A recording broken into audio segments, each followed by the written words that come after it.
Hi, everyone. You guys might already be familiar with me, but my name is Courtney Szymborski, and I am the manager of our value-based care team here at Anatomy IT. Today, I'm joined by our partner, Ryan Schumacher, and he is the CEO of Satisfied Patient. We are excited to bring you some important education around the MIPS automation to meet improvement activity and prevent costly repercussions. So a few things to make note of. Everyone right now is in a listen-only mode. So you can put your questions in the chat and we'll monitor those as they come in. And at the end of the presentation, we'll also have time for some Q&A and questions and answers that you guys might have. And we will also send a recording of the webinar to everyone who registered to the email that you registered with. All right, so let's get started. Today, we'll discuss the requirements for improvement activities. Most of the groups are required to report on 2 MIPS improvement activities unless you fall under a special status, such as small group, or if you are reporting on a MIPS MVP, then you'll only have to report on 1 measure. So today we'll be discussing how to meet the measure IABE6, which is regularly assess patient experience of care and follow up on findings. And this measure could meet all of your requirements for improvement activities if you are only required to report on the 1 measure.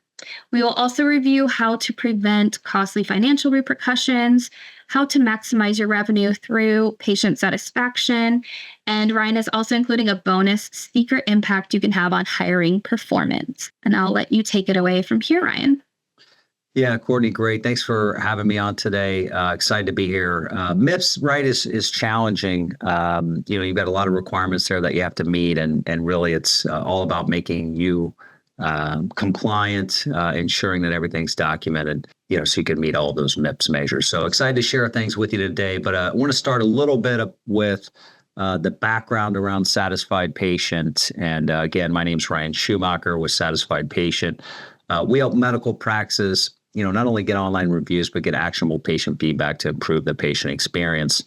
And, 7 years ago when I started Satisfied Patient, it was out of personal need. And I took my mother through a healthcare experience that was not ideal. And I was Googling top rated doctors. And at the time, many of those providers were not top rated. And so it was really hard trying to find the care to take her to. But I also, coming from my previous background, wanted to make sure that, you could give feedback quickly. And so they ended up leaving a big corporate job and starting Satisfied Patient, and here we are. And so, that's one of our goals, making sure that, patients, as they look for top-rated practices and top-rated providers, that they can find you. But that's really only one part of it. Most people, I'd like to think, and most practices are already doing that today. So it really boils down to, how are you delivering exceptional patient care? And how are you documenting follow-up with patients? Who are those patients that are upset? Are they, if you're an ophthalmic practice, are they in the middle of the consult process, right? And now they're going to go down the street for a second opinion, and what changes can I make to those? So really, Satisfied Patient, is continuously helping practices, maximize revenue, improving profitability. And this MIPS measure is super cool because all this can be completely automated, including the component of the documentation and the activities, which is, one of the biggest challenges. So that's a little bit about, Satisfied Patient and the background. Awesome. Thanks, Ryan. So a little bit more about the improvement activity and the IA patient satisfaction measure. It includes 3 elements, 2 of which are required. So 1, you have to collect the patient experience and satisfaction data through patient satisfaction surveys. Another requirement could be following up on that patient experience and satisfaction through documentation that the eligible clinician's practice has implemented changes based on the results of the patient experience and satisfaction data gathered and analyzed. And then the third requirement would be a patient experience and satisfaction improvement plan by documentation of a patient experience and satisfaction improvement plan. So those are the 3 elements that are part of this measure, and you have to at least meet 2 of those to meet the measure requirements. Yeah, that's great. One of the things, want to talk about with the framework with satisfied patient. Courtney, do you read reviews at all? Yeah, for sure. Like Google reviews are kind of probably the most common one I would look at first. Yeah, absolutely. And, as you're reading those reviews and you're making your care decisions, what's the next most important thing to you after you've kind of read those? You decide, hey, I'm going to go to this practice. What's the next most important thing for you? I mean, after reading them, seeing, kind of what the reviews say, I would expect there to be, great patient care when walking in and, feeling welcomed as I get into, practice. So, yeah, I think the patient care is definitely top priority.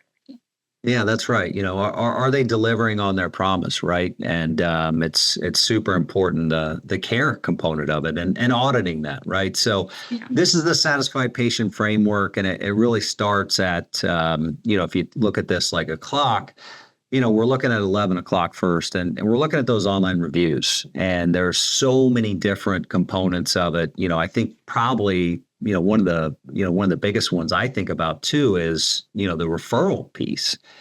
My wife, for example, was, recently referred for to a GI provider from her internist. And she went online, she looked up those reviews, and she was like, listen, I'm not going there. And she went back and she called the referring provider and she said, hey, do you know where you're sending me to?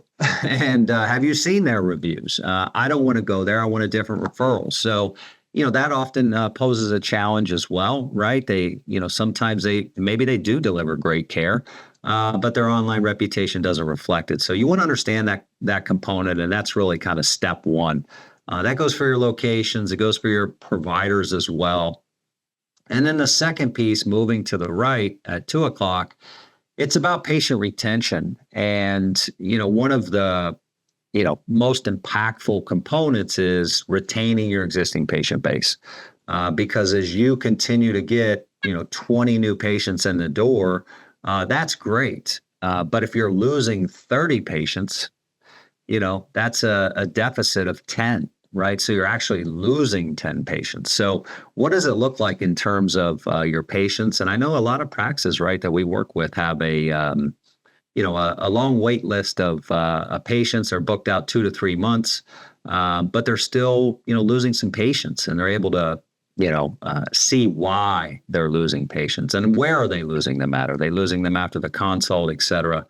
And then the last piece is insights, right? You need the ability to do all this very simply, learn what's going on inside your practice, identify your top 5 opportunities. And then ultimately all of that in the middle of this is patient satisfaction. And so those are the 3 critical components that we'll kind of unpack today. The reviews, the retention, the insights, but mainly centered around patient satisfaction, making sure you guys meet these MIPS measures, talking through different ways to do that today. So that is the satisfied patient framework. Right. So how do MIPS improvement activities really work? Improvement activities are one of the 4 MIPS performance categories with the goal of evaluating how the clinicians and practices are actively working to improve the quality of care that they provide. And in 2025, the improvement activities category contributes to 15% of the overall MIPS score. So clinicians must attest to engaging in specific activities for a defined period of time, and that must be documented. It must be able to be shown in an audit at any time. So it's always good to check, the current CMS guidelines and work with trusted experts like our team to make sure that and you're up to date on the, improvement activity measure and what is required. So why we're kind of doing this whole presentation today is because there is a change to the improvement activity measures. And so one of your new options for this year is the satisfied patient surveys. So just something to keep in mind that working with us, we can help make sure that you guys are on track to get the right measure that you need each year. Yeah, that's great, Courtney. And documenting, right? I mean, that's probably one of the biggest challenges, right? The documentation, let's be real. I mean, it boils down to 2 things. Number one, taking action, which, I know everyone well in this call. Secondly, it's documenting it, right? Because it takes time.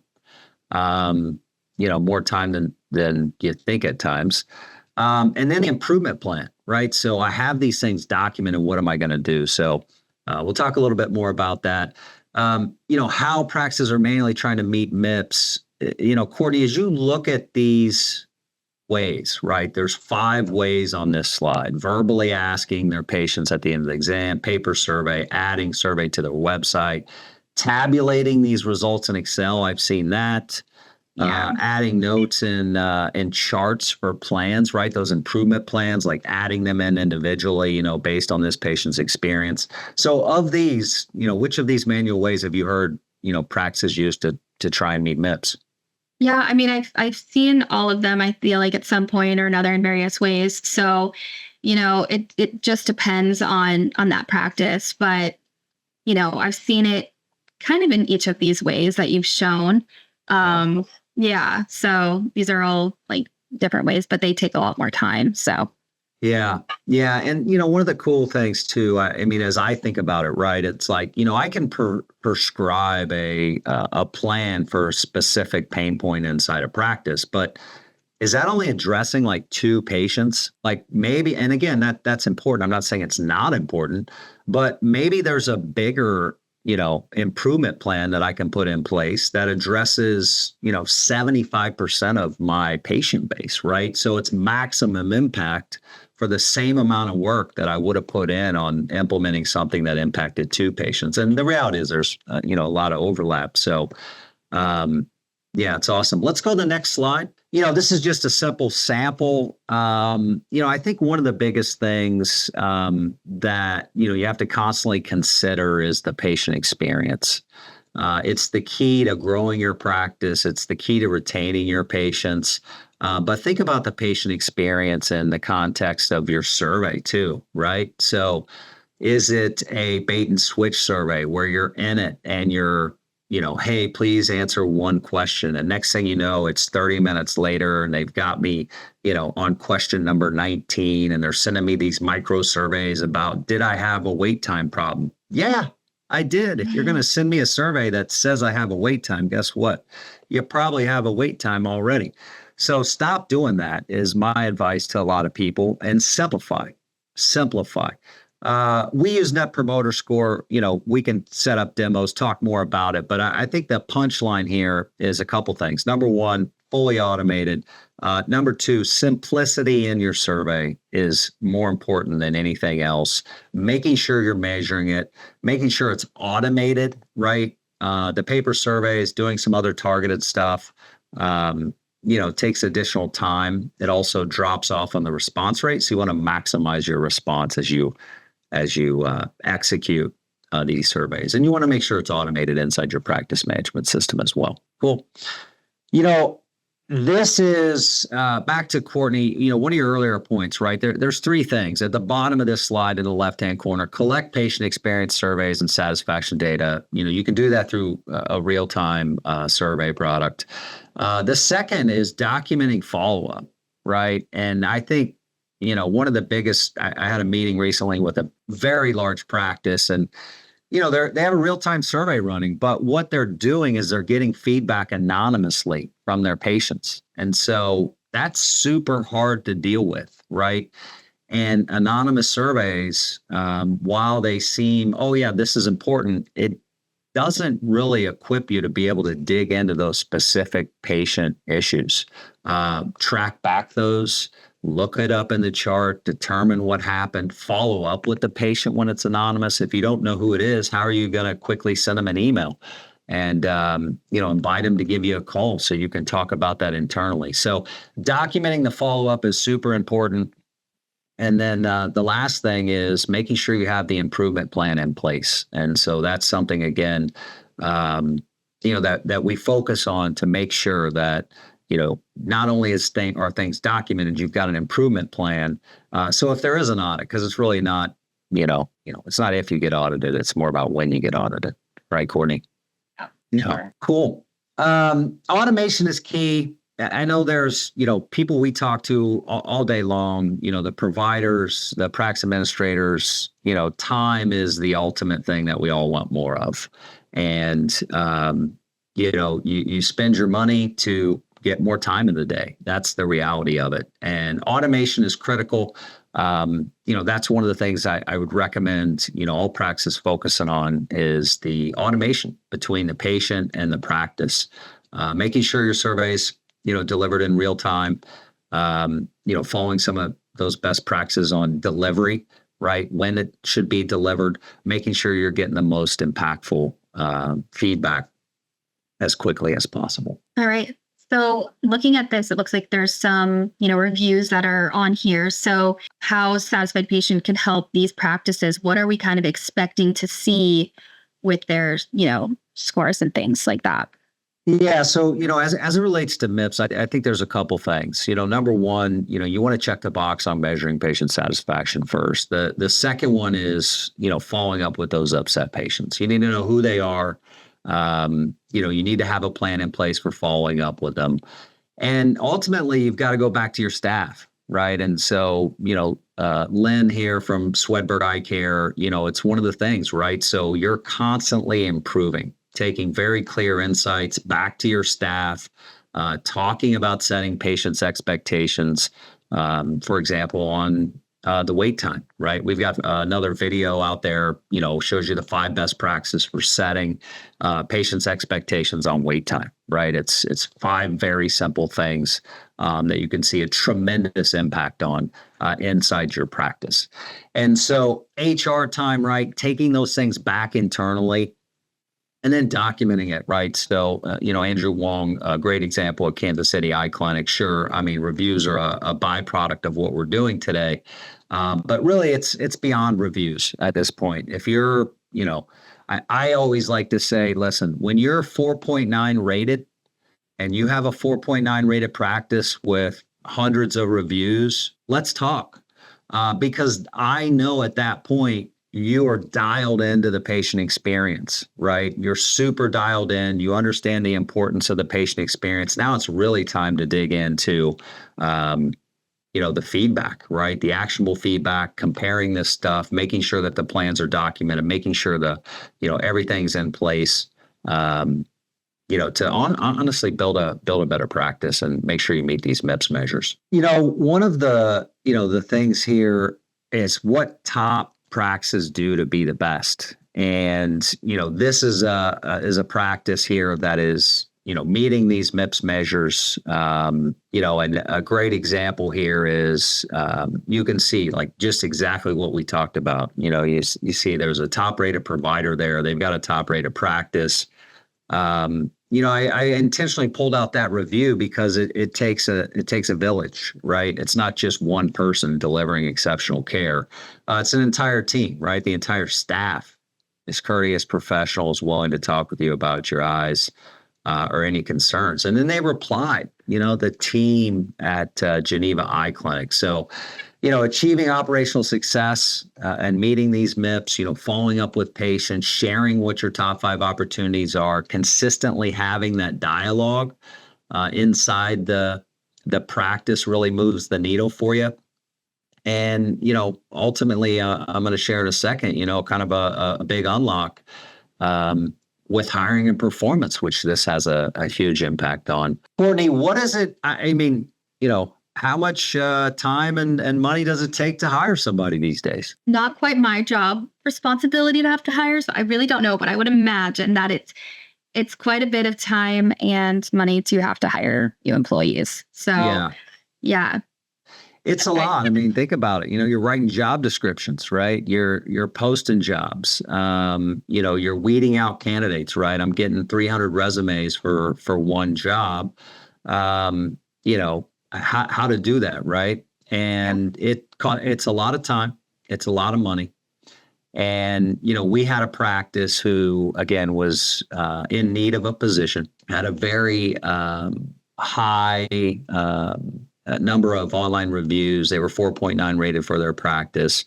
We're doing all the right things. And they were hiring. And the employee that they were interested in hiring came to them and said, or sorry, not the employee, but the person that they were interviewing came to them and said, hey, you know what? I want to work for you.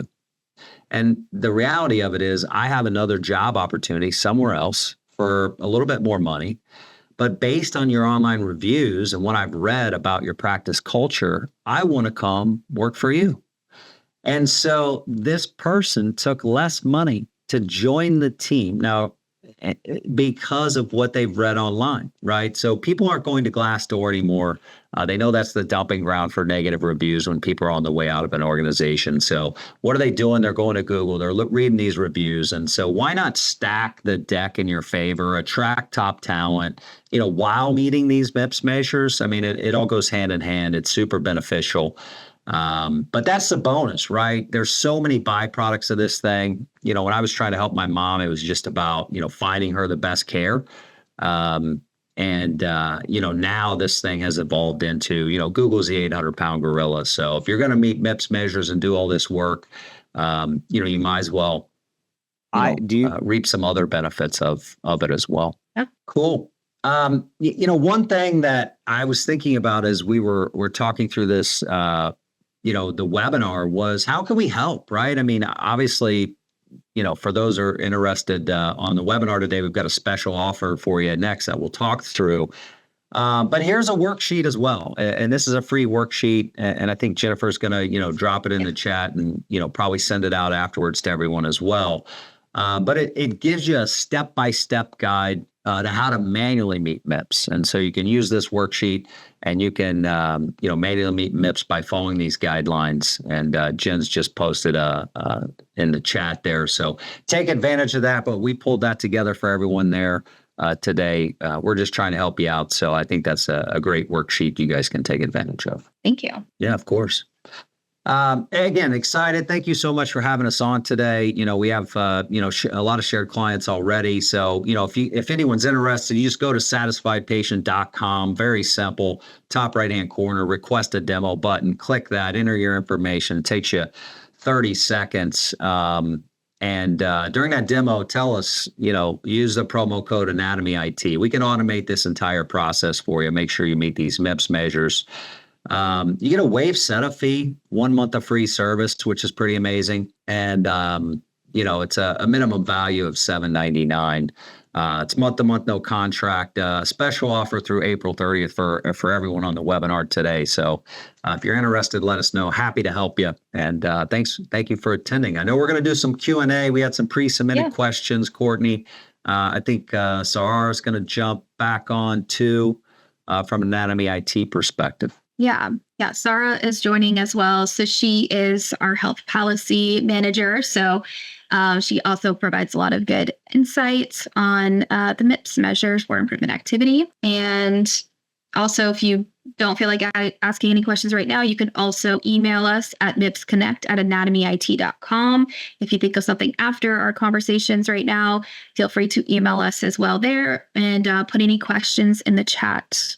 We can address those. Yeah, I don't know, Brian, do you want to start on did you have any other feedback you wanted to put in there? No, I mean, we can take some of the pre-submitted ones if you want. Sure. I don't know. Sorry, you have those, right? Yeah.